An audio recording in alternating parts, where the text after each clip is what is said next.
Salut à tous, c'est Jean-Charles, j'espère que vous allez bien et bienvenue sur la chaîne dédiée au manga Hippo, donc sur Hippo Attitude. Si vous me découvrez, je me suis fait un petit nom avec une chaîne YouTube appelée Box Attitude. Et par la suite, j'ai voulu parler plus particulièrement du manga Hippo et j'ai ouvert cette chaîne. Alors aujourd'hui, je vais faire la review des derniers chapitres du 1424, parce que la dernière fois on s'était arrêté au 1423, jusqu'au 1431. Si vous êtes à jour dans Hippo, il reste encore 2 chapitres que je ne vais pas traiter dans cette vidéo parce que j'estime qu'ils méritent qu'on fasse une vidéo spéciale dessus. Et je vous poserai une petite question en fin de vidéo et je vous inviterai à répondre en commentaire pour préparer la prochaine vidéo qui sortira d'ici quelques jours, je l'espère. Alors, ce qui se passe dans les derniers chapitres, franchement les derniers chapitres ils ont été cool. Je ne sais pas ce que vous en pensez, mais moi je les ai trouvés super cool. Alors, on attaque avec donc, la suite directe de notre dernière vidéo. On attaque avec le sparring entre donc, la mise de gants entre Takamura et Sendo. Sendo, je vous rappelle qu'il est en train de préparer son championnat du monde. Sendo, il est dans une catégorie bien inférieure à Takamura. Takamura, il est champion en titre. Donc, on a une différence de poids, mais aussi une différence de niveau entre un champion accompli et un prétendant au titre. C'était quand même intéressant parce que ces deux personnalités qui se ressemblent, Takamura et Sendo, c'est des bagarreurs, c'est des mecs qui ont une violence en eux, qu'ils ont besoin d'extérioriser, qui ont un parcours un peu compliqué, tu vois, surtout dans leur rapport aux autres. Ça va faire le lien avec la fin de cette vidéo parce que cette vidéo est quand même beaucoup consacrée à Mashiba, mais on en parlera après.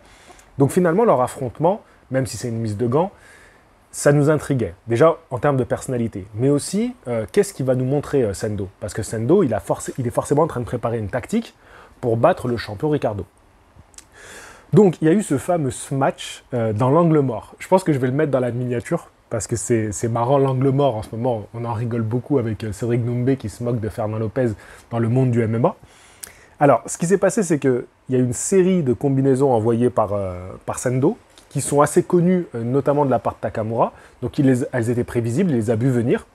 Et ensuite, il a couvert derrière cette combinaison, il a préparé sa clé, son coup fatal. C'est donc un smash qui arrive de l'angle mort. Il faut voir que ça va donner en combat. Il a réussi à toucher Takamura. C'est dans un cadre bien particulier. Takamura était un petit peu aussi sûr de lui dans ce combat. En plus, il venait de le tabasser. Bon, après, c'est parti en sucette parce que Takamura, il a allumé Sendo. Mais c'était sympa, c'était sympa. Je ne sais pas ce que vous avez pensé de ce sparring. Déjà, le dessin était top. L'image où Sendo, il touche Takamura, elle est superbe, cette image. À ce moment-là, ce qui se passe, c'est qu'il y a Miyata qui rentre dans le club. Donc, je vous rappelle qu'on est à Osaka, on n'est pas à Tokyo. L'histoire principale se passe à Tokyo, mais là, on est à Osaka, dans la ville de Sendo. Et Takamura, il est en train de faire un petit trip. Miyata, il appelle le coach Kamogawa pour lui dire « Bon, bah ça y est, j'ai retrouvé Takamura, il est en train de faire des siennes ici. » Parce que ça avait foutu le bordel et tout, c'est parti un peu en bagarre générale. Miyata, finalement, va rester pour faire sparring dans cette salle. Donc, c'est bien pour Miyata, parce que du coup, il se prépare lui aussi. Et c'est bien pour Sendo, parce qu'on sait que Miyata, c'est un partenaire d'entraînement qui est hyper intéressant. Ce qui est frustrant, voilà, je vais aller direct sur ce terrain-là, c'est qu'on n'a pas d'image de Miyata qui s'entraîne avec Sendo. Et ça, c'est vraiment dommage. Je trouve qu'il y avait quelque chose à développer. Ils nous mettent Takamura Sendo alors que peut-être qu'on va avoir des images plus tard. Là, je suis en train de réfléchir, je me dis peut-être qu'on aura des images plus tard. Mais c'est un peu frustrant parce que Takamura Sendo, je vous ai dit, il y a une différence de niveau et une différence de poids. Donc déjà, c'est faussé. Alors que Miyata Sendo, imaginons que on est présent dans cette... C'est une fiction, mais c'est quand même très réaliste. On aimerait voir ce sparring. Le sparring entre Sendo et Miyata, franchement, je ne sais pas si vous êtes comme moi, mais moi je veux voir ça. Opposition de style très intéressante. Donc, on sait qu'il est resté 5 jours avec Sendo, Miyata. Takamura, lui, de son côté, va repartir et faire son voyage, son trip, du côté de la salle du coach Kamogawa, donc la salle de Hippo. Ce qu'on sait, c'est que beaucoup se posent des questions sur Takamura, il n'est pas sérieux, comme à son habitude, hein, il fait n'importe quoi, il ne suit pas les règles, est-ce qu'il fait son régime, est-ce qu'il s'entraîne, on n'en sait rien. Il y a tout un côté un peu mystique autour de Takamura. Il va finir par rentrer. Alors, ce qu'on sait aussi, c'est qu'il a des sparring qui sont venus pour le préparer et qui l'attendent en fait, qui l'attendent pour faire la... Donc, ils ont fait venir des sparring étrangers Bon, on est toujours dans les stéréotypes un peu forts du côté des Japonais, les sparring sont forcément des noirs. Bon, allez, je passe l'éponge sur ça, j'en avais déjà parlé précédemment, je sais pas si j'en avais parlé déjà en vidéo, qu'il y avait des trucs très limites dans le début du manga, qu'on retrouve pas tant que ça dans la version animée, peut-être qu'ils ont un peu édulcoré ça dans la version animée, mais dans le manga, il y a des trucs très limites dans le début, avec les partenaires d'entraînement de Hippo qui se maquillent en noir parce qu'il va affronter un noir. Bon, voilà, c'est... Oh, les Japonais, c'est notre culture. Voilà, c'est notre culture. Donc bref, mais là, il n'y a rien, tu vois, je veux dire, c'est moi qui fais une remarque, c'est un peu tiré par les cheveux, je le reconnais. Bref, c'est pas important. Il finit par rentrer, donc tout le monde lui tombe dessus, et qu'est-ce qu'on voit? Pareil, il y a une très belle planche, il fracasse ses sparring partners. Il y a une planche magnifique dans ce chapitre-là. Donc, il semble en grande forme. On peut rien lui reprocher, le mec il fait n'importe quoi, mais il est en grande forme. Ensuite, on arrive à la soirée du combat. Donc tout ça passe un petit peu vite, on peut regretter, parfois on a des longueurs dans le manga, et parfois des moments qui pourraient être intéressants, on nous les passe en quelques pages. C'est là où parfois moi je suis un petit peu frustré. C'est pas parfois, je suis très frustré. Voilà, je tiens à vous le dire. Alors, on arrive en sous-carte du championnat du monde de Takamura, et il y a un de mes personnages favoris, si ce n'est peut-être mon personnage favori, c'est Itagaki. Itagaki qui combat, qui gagne à la décision. Donc tu sens que le clan de Komogawa, la team Komogawa, sont un peu déçus en mode bon, encore une décision. Il y a aussi un autre combattant, je me souviens plus qui c'est, qui fait un match nul. Donc il y a une frustration du côté de la team Komogawa. Là, ce qui est regrettable, c'est que j'ai l'impression que Itagaki il stagne. Et pareil, on ne développe plus du tout ce personnage. Il a été très peu développé. On a beaucoup de personnages secondaires qui sont très intéressants, mais qui sont mis de côté. Donc c'est un peu dommage, je pense qu'on pourrait les développer un peu plus, nous en montrer un petit peu plus. Donc la seule chose qu'on sait, c'est que apparemment il stagne. Ensuite on a le combat de Takamura, on a quoi? On a une planche. Takamura débarque, alors il se fait huer parce qu'il arrive en requin ou en poisson, je sais pas, c'était assez drôle. Il se fait un peu chambrer, parce que c'est assez ridicule, et il gagne. On voit une planche, il percute, il met son adversaire KO. Donc il remporte sa défense de titre par KO. Alors, on a juste un personnage qui dit, bah voilà, KO au 3e round. Donc on sait qu'il y a eu 3 rounds, mais on n'a rien vu. On n'a rien vu du combat. Voilà, c'est juste, on voit Takamura qui gagne, point barre. Par contre, ce que l'auteur nous montre bien, c'est l'impact que va avoir Takamura et sa victoire sur le reste. C'est-à-dire qu'ils ont des interrogations quand il n'est pas là, ce qui le rend très mystique, comme je vous le disais. Il vient, il gagne, sans aucune explication, on voit rien du combat, c'est pas ça l'important c'est qu'il est trop fort. Voilà, ce qu'on veut nous dire, c'est juste, il est trop fort. Cherche pas à comprendre, il est trop fort. Et par contre, là où on développe quelque chose, c'est cette phrase que j'ai notée, un des personnages qui prononce, il est à un autre niveau, quelque chose que je ne connaîtrai jamais. Quelque chose que je ne connaîtrai jamais. Donc tu as ceux qui disent clairement, je ne le connaîtrai jamais, mais il n'y a pas que ça. Donc ça, c'est les boxeurs qui ont été en sous-carte, qui sont dans la salle, qui disent ça. Et après, tu as ceux qui sont devant leur télé. Et ceux qui sont devant leur télé, c'est des boxeurs qui vont être les prochains combattants de Hippo qui vont avoir une chance mondiale. C'est-à-dire Mashiba et Sendo, qui tous les deux sont en train de se préparer pour leur chance mondiale. Et eux, ils regardent Takamura, ils l'admirent, ils sont inspirés, mais eux, ils ont aussi cette envie, d'au-delà de Takamura, d'avoir ce statut de champion, d'inspirer eux aussi cette aura de champion. Donc eux, ils regardent ça avec un esprit de compétition. Tu vois, tu avais le côté « Ah, il est trop fort » de ses partenaires d'entraînement, donc il est inspirant, ils sont fiers, mais ils s'écrasent un peu, et puis tu as Mashiba et Sendo qui le regardent avec plus cet esprit « Moi aussi je veux ça, moi aussi je veux connaître ça ». Et j'ai trouvé que cet aspect est plutôt bien développé, et moi ça me touche personnellement. Même si c'est léger, hein, c'est des petits trucs, mais c'est profond. Moi j'aime bien, je sens une saveur qui me plaît quand je lis ces planches-là. Alors, ensuite on a Miyata qui vient voir Hippo. Ça c'est un moment important, cet échange entre Hippo et Miyata. On avait eu un échange important entre Hippo et Mashiba, et là on a un échange important entre Hippo et Miyata. Miyata va débarquer pour voir Hippo, et il vient spécialement pour lui dire quelque chose. Il vient pour lui dire « Sendo ne battra pas Ricardo ». Et quand tu lis un peu entre les lignes, tu sens qu'il a besoin de lui parler à Hippo, de lui dire ce qu'il pense de ça. Et quelque part, il a même besoin d'avoir son avis. Et ça, on va le comprendre par la suite, quand on analyse un petit peu ce que pense Miyata. Parce que Miyata, il s'exprime pas beaucoup, alors que Hippo, lui, il sort tout ce qu'il pense. Tu vois, il est très transparent sur ce qu'il ressent devant Miyata. Il a toujours admiré Miyata. D'ailleurs, ils font des vannes un petit peu par la suite, où ça taquine un côté un petit peu... est-ce qu'il est plus amoureux de sa copine ou de Miyata, tu vois, ça taquine un petit peu ce côté-là, mais je trouve ça... Vas-y, c'est pas grave. Moi, ça me fait rire un peu. Moi, ça me saoule plus que ça me fait rire, parce que j'aimerais que ça avance un peu avec sa copine. Mais ça en dit beaucoup sur l'esprit et la personnalité de Hippo. Donc, Miyata, il a besoin d'échanger avec Hippo, il a besoin de lui dire ce qu'il pense, et quelque part, il dit ses craintes, mais il a aussi envie d'avoir le retour de Hippo. Donc, quand il lui dit, bah, regarde-moi, j'ai pas pris un coup. J'ai fait 5 jours de sparring avec lui, j'ai pas pris un coup, je suis pas abîmé. Donc, ça veut dire qu'il a aucune chance. Si moi, il me touche pas, il touchera pas Ricardo. Et Hippo, il fait une analyse. Tu vois, Miyata, il est tout simplement dans l'idée de, il m'a pas touché, donc c'est mort.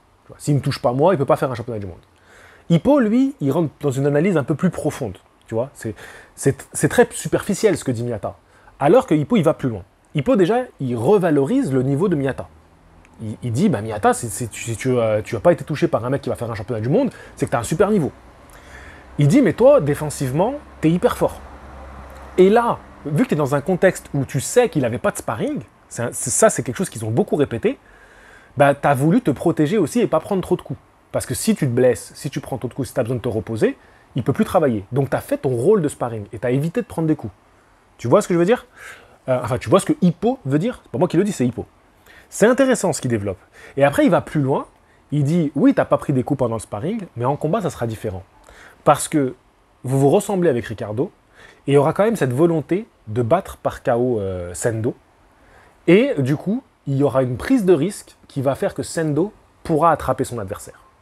C'est une hypothèse qui est assez bien développée par Hippo, mais c'est une hypothèse. Et Miyata, lui, donc, il dit rien, il dit trop rien, mais ce qu'il pense, et là il dit quelque chose une phrase qui est très sensée, au niveau philosophie de la boxe, c'est Hippo, on pourrait en faire une encyclopédie, tu vois. Pas une encyclopédie, une analyse, tu vois, une analyse avec tout ce qui est dit, comment c'est réaliste. Il y a cette phrase que pense Miyata, la boxe consiste à être plus malin que son adversaire, faire ce qu'il déteste le plus pour au final le détruire. Et ça c'est quelque chose, si vous me suivez sur Box Attitude, que je dis beaucoup, c'est que il faut pas rentrer dans le jeu de ton adversaire et l'amener sur le jeu où tu es le meilleur. D'accord? Si tu es face à un puncher qui aime le combat à mi-distance, tu vas jouer technique et rester à distance. Tu vois ce que je veux dire? Il faut que tu travailles sur ça. Et Miyata, il est là-dedans. Miyata a toujours été un boxeur très cérébral, depuis le début. Lui, il veut parfaire le punch. C'est un technicien. Il est conscient de ses limites. Il est très, très cérébral. C'est un boxeur qui, avant tout, met en place une tactique. Ce qui le bloque beaucoup dans l'évolution de sa boxe. Même s'il essaye de sortir de cet engrenage, mais il a beaucoup de mal. Et dans cet échange, il a besoin aussi d'avoir un retour avec Hippo. Donc c'est les deux points de vue se tiennent. Moi, j'en sais rien parce qu'on n'a pas vu les sparring de Sendo. On n'a pas vu ce qu'il a donné. Donc, en vrai, là, on n'a que la version de Miyata. On ne sait pas du tout réellement ce qui s'est passé. On n'a pas vu Sendo, on n'a pas la pensée de Sendo. Est-ce que Sendo, il travaillait quelque chose et c'est pour ça qu'il n'a pas trop touché? Parce que, imaginons que... Parce qu'on sait ce que c'est les sparring. Enfin, si vous avez travaillé des sparring, vous savez ce que c'est. Il y a aussi des sparring à thème.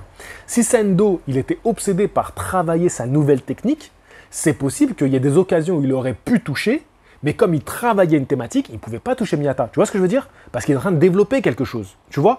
Et c'est pour ça que le fait de ne pas savoir ce qui s'est réellement passé, de ne pas avoir d'image du sparring, nous n'avons que la version Miyata. Et ça, c'est pour ça qu'on ne peut pas analyser la version d'un seul parti. Il aurait fallu qu'on en sache plus. Là, vraiment, je pousse la critique. Donc, j'attends vos retours aussi par rapport à ça. Et Miyata, du coup, après cet échange, il avait aussi besoin d'échanger avec Hippo. Et d'ailleurs, dans l'échange, il dit, bah, regardez, il pense, j'avais mon idée sur ce que j'ai dit à Hippo, moi je venais juste le prévenir. Il pensait consciemment venir juste le prévenir. Et finalement, il dit, mais regardez, Hippo, il m'emmène dans ses réflexions, il m'emmène dans son truc. Un peu comme un boxeur t'emmène dans son rythme, dans un combat. Tu vois, il y a un peu ce truc dans l'échange que Miyata veut dire. Et à la fin, quand Miyata se barre, parce que du coup, en fait, il veut casser le rythme que lui impose Hippo, parce que Hippo, il est dans l'échange, il veut parler, il lui parle boxe, tu vois. Et Miyata, il veut pas parler avec lui, il est pas là pour discuter, il est venu l'informer. Il est pas venu discuter avec lui. D'ailleurs, il y a cette distance. Il vient pas pour, tu vois, il lui parle de loin, il veut pas boire un café, ils sont pas là entre potes. Tu sais, c'est pas comme si, ah, j'ai besoin de te dire un truc, viens, on se retrouve au café, on va discuter. On est posé, tranquille. Là, non, là, il y a de la distance. Il vient juste lui donner une information et se barrer. Et d'ailleurs, après, il coupe, il dit, maintenant, je me barre. Tu vois, c'est ça qui est intéressant. Il veut couper le rythme que lui impose Hippo dans cet échange. Et donc, il se pose la question en partant. Hippo, il a beaucoup analysé tout ça. Il m'a analysé moi, il a analysé Sendo, il a analysé Ricardo. Est-ce que c'est vraiment un combattant à la retraite qui pense comme ça? Comment il dit exactement si Hippo veut encore rester hors du ring? Est-ce que c'est encore la manière de penser d'un boxeur qui veut rester hors du ring? Voilà, en dehors du ring. On passe ensuite à un échange entre Kumi et Hippo. En général, ces échanges-là me saoulent. Et j'ai tendance à les passer un petit peu comme ça, les survoler. Et en les ayant relus, avant de faire cette vidéo, j'ai capté autre chose dans cet échange. Et c'est là que tu vois tout le talent aussi de l'artiste, hein, qui est capable de passer des choses, même dans des moments un peu où il ne se passe rien. Ce que j'ai remarqué, c'est que Kumi, alors je ne sais pas si c'est la première fois, je n'ai pas en tête le reste de leurs échanges, elle veut parler boxe avec Hippo. Alors elle est dans sa projection, elle lui fait des petites remarques et tout, si un jour tu te maries, blablabla, tu vois, elle fait de... Bref.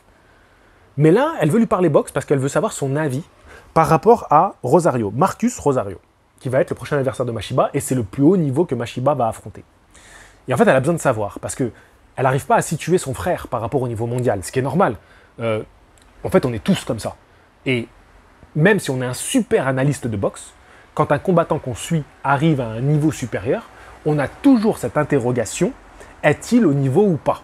Ou est-ce qu'il va être un step supérieur? Et c'est pour ça que souvent, même des personnes qui sont à fond dans la boxe se trompent et disent oui, mais par exemple, alors je donne un exemple, Malik, ne te sens pas visé, mais c'est un exemple qui me vient en tête, Fulton va battre Inoue, on pouvait le penser sur le papier, Inoue fait passer Fulton pour un débutant.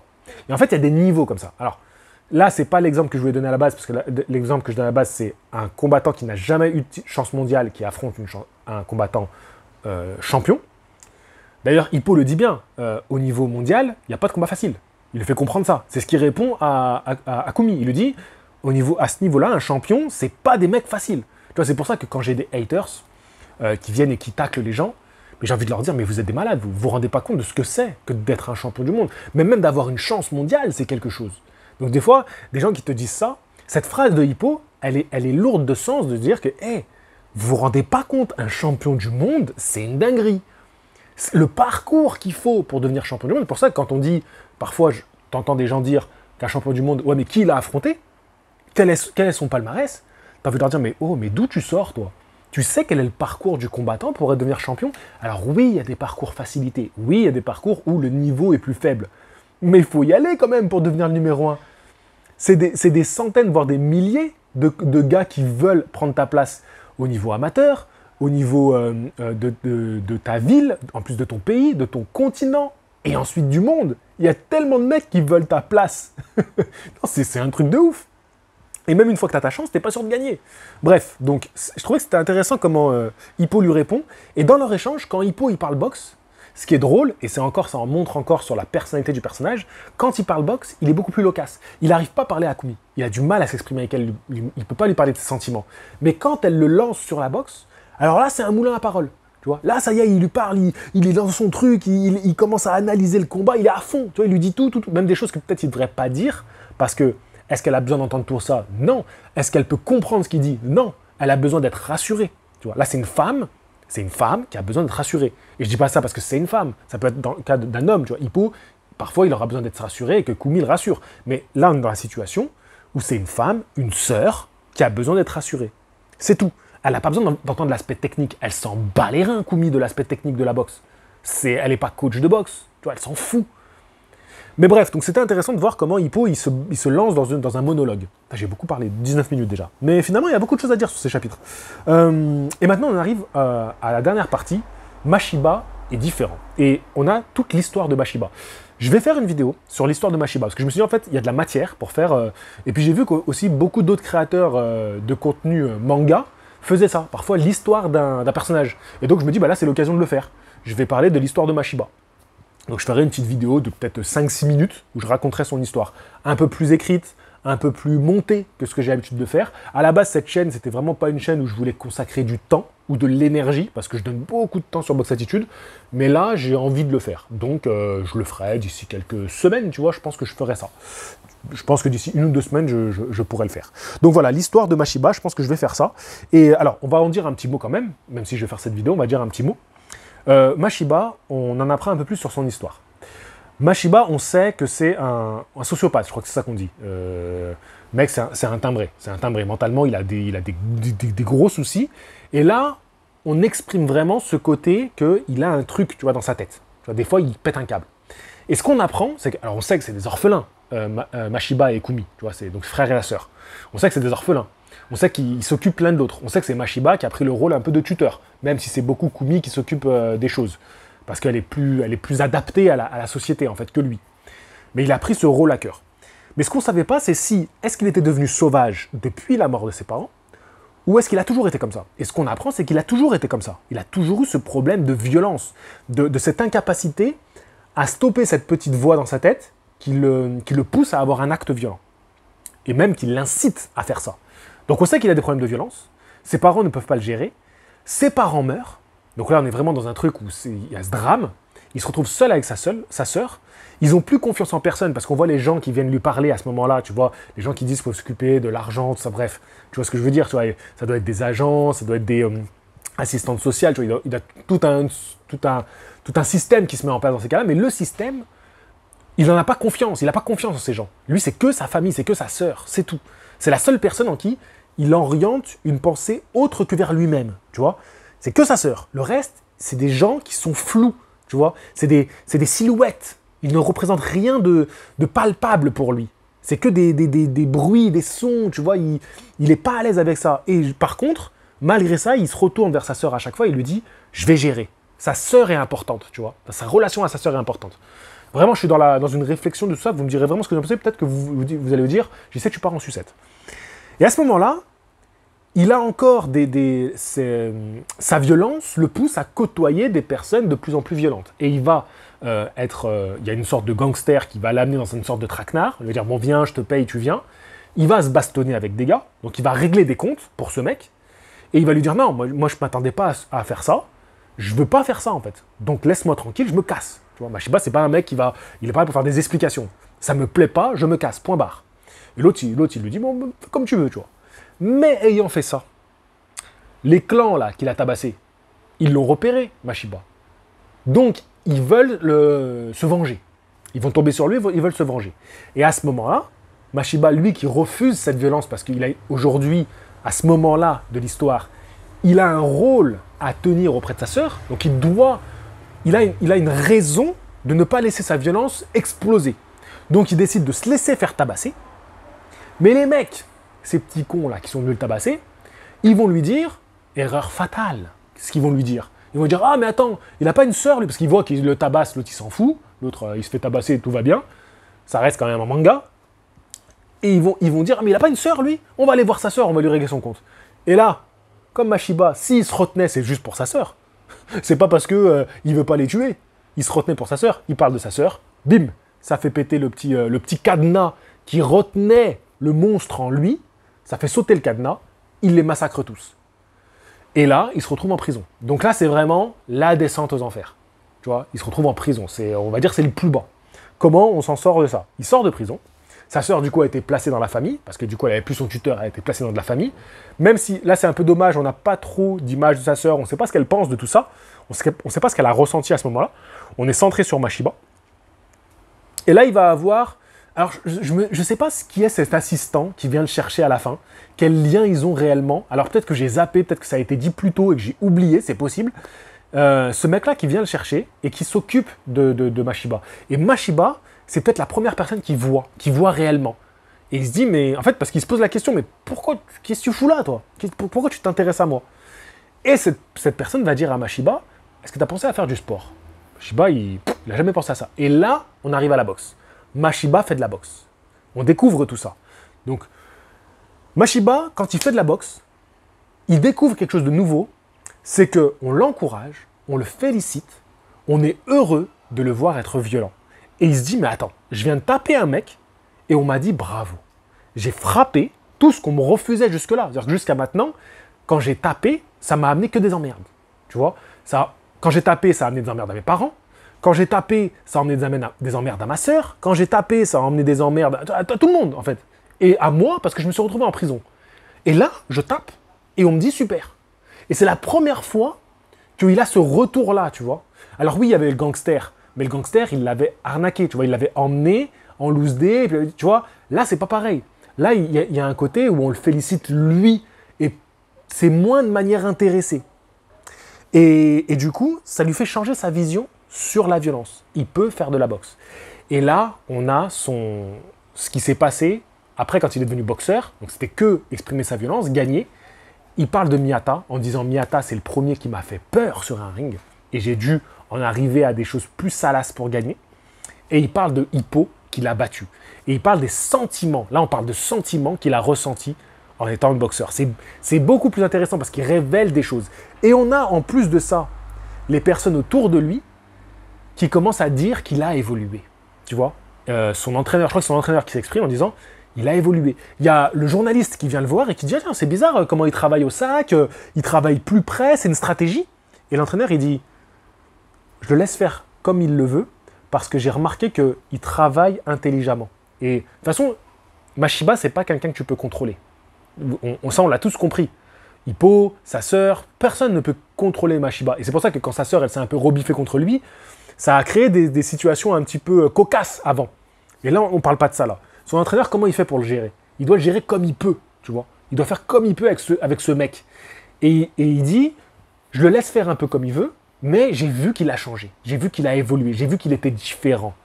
Et pour le mieux. C'est pas différent pour du moins bien, c'est pour le mieux. Donc ça laisse penser qu'il y a une vraie évolution du côté de Mashiba.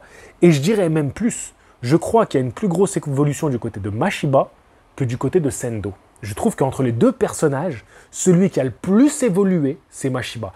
Et je crois que de tous les personnages, Takamura aussi a une évolution très intéressante. Disons que Takamura, c'est pas vraiment une évolution, c'est qu'on en apprend un peu plus sur ce qu'il ressent vraiment. Tu vois, on a vu la face cachée de Takamura. Mashiba, c'est une réelle évolution.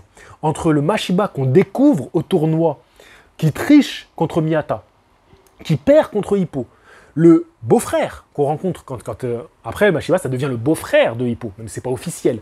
Ce Mashiba-là, il a énormément évolué. Et je dirais que c'est de tous les personnages, celui qui a le plus évolué. Même plus que le personnage principal, Hippo. Donc, je vais finir sur le dernier chapitre. Bah non, en fait, celui-là, je vais le garder pour la suite. Parce que c'est Hippo qui se renseigne et on va en parler pour la suite. Donc, maintenant, la question que je vais vous poser. Est-ce que vous savez sur quoi on va aller? On va se recentrer sur Hippo. Hippo, à qui on propose de rejoindre Mashiba. Parce que Mashiba ne trouve pas de sparring pour s'entraîner. C'est-à-dire qu'il s'entraîne bien, il a évolué mentalement, mais il faut mettre en pratique. Il lui faut un sparring. Et il n'en a pas. Et donc, on cherche un sparring, et finalement, on se dit, pourquoi pas Hippo? Pourquoi, selon vous? Parce que, alors, oui, je finis brièvement, excusez-moi, bon, on a 28 minutes, de toute façon, ceux qui sont là, c'est que vous êtes vraiment à fond dans l'histoire. Je vais avoir peut-être un commentaire qui va répondre à ça. J'espère, mon gars, qu'il y en aura plus de un. Marcus Rosario, il est gaucher. Élément important. Donc, quand Hippo, il cherche un adversaire, Sendo, d'ailleurs, s'est proposé quand il parlait avec Miyata, et Miyata lui a dit « Mais t'es con ou quoi? Occupe-toi de toi, t'as un championnat du monde. On va pas t'occuper de Mashiba. » Et là, Hippo, c'est Takamura qui lui dit, donc ça je développerai dans la suite, qui lui dit « Mais t'es bête ou quoi? C'est toi, t'es parfait pour ça. » Et donc, Hippo, le seul truc qui lui manque, il a tous les critères pour répondre à la demande de Mashiba, parce qu'on le voit quand il analyse, on se dit mais Hippo t'es con ou quoi? C'est sûr que c'est toi. L'auteur nous amène à penser ça, même nous, avant que Takamura le fasse comprendre à Hippo. C'est fait exprès pour que nous, on se le dise avant que Hippo se le dise. Voilà, c'est juste une manière d'écrire le manga. C'est fait exprès pour que le spectateur le pense avant Hippo. Et quand Hippo le dit, bah que nous aussi on se dise mais Hippo t'es con ou quoi? On l'a tous pensé. Hippo, du coup, n'est pas gaucher. Donc, il doit essayer de se mettre en gaucher pour préparer Mashiba. Pourquoi, selon vous, c'est ce à quoi je vais répondre dans la prochaine vidéo, c'est la meilleure idée du monde que Hippo passe en gaucher? C'est ça ma question. Pourquoi c'est la meilleure idée scénaristique, on parle par rapport au manga, à ce moment-là de l'histoire, la meilleure idée que l'auteur pouvait trouver, c'est de faire passer Hippo en gaucher. Pourquoi selon toi? Voilà, à 30 minutes de vidéo, je ne sais pas qui c'est qui va regarder jusque-là. Allez, je vous dis à la prochaine. Fighting!